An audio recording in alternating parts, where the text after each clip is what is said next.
Good morning, everyone. So this is a great show of support and for us turning out this morning to let our voices be heard about what just transpired with the stealing of the election. This has been a problem that's been happening since 2012. There's never been really a challenge like what is happening right now. I don't know if many of you know, my name is Evangeline Byers. I was running for president of TW Local 100 and was also disqualified illegally. The Department of Labor has now stepped in and is investigating what transpired in this upcoming election. This has been an insurmountable feat. Local 100 has never been challenged like this before. Usually, they just steal the election, people take it, they walk away, there's no real challenge. We're not only challenging them with the DOL, but we have an open case in state court dealing with the stealing of this election, all of the uses and misuses of the union's resources, the fact that the incumbents control the entire election. This is unheard of for an incumbent to be able to just walk in and lose an election and then it just, because they want it ran over, it just happens, right? It's unbelievable what it is that they've been able to do. However, they're not going to prevail this time, right? It's too much that is happening against them. I do have some concerns about the Department of Labor. Although Mr. Fleary is an investigator with the Department of Labor, he's also someone that is on first name basis with the incumbents as well.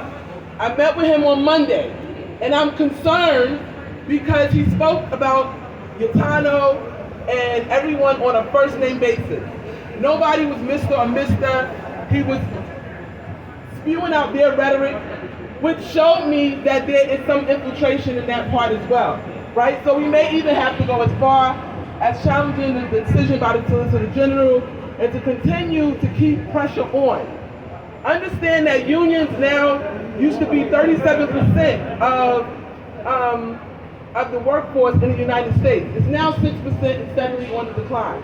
We have to really, really stand together and take back TW Local 100. TW Local 100 is responsible for 10% of the nation's income, right? We bring in money for the United States government. And there is a concerted effort to break this union. If we don't keep the pressure on, if we don't continue to raise up new leaders, especially Tier 6, we are all operating under a poverty pension.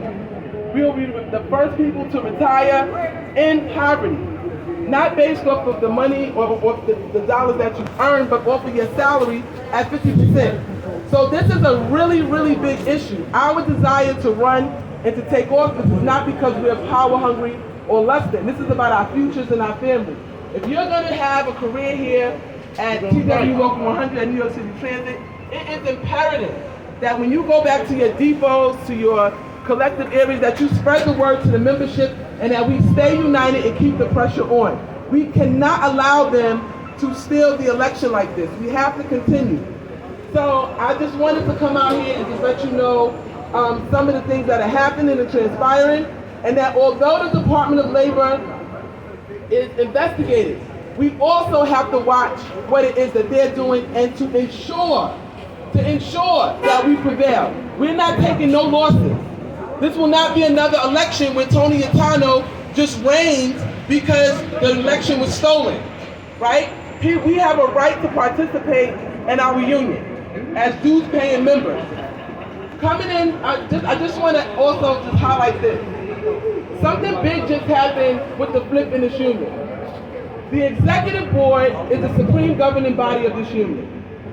Your contract, everything that happens to you goes through the executive board. In the next year or so, we will be up for contract negotiations. In order for us to be able to ensure that we're not brought back a contract that is going to take our health care, increase our co-pays, and whatever else that they're going to do, we have to make sure that the people who were voted in surface remain on the executive board, because right now they do not have the power dynamic anymore on the executive board. if with the executive board flipped the way it is, the membership now has the majority power. Gaetano just can't come in and do what he wants. He no longer has that control.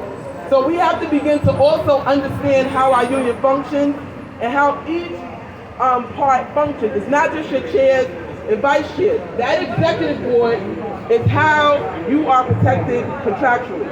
So just thank you for letting me speak to you and coming to address you, and have a great day. Thank you.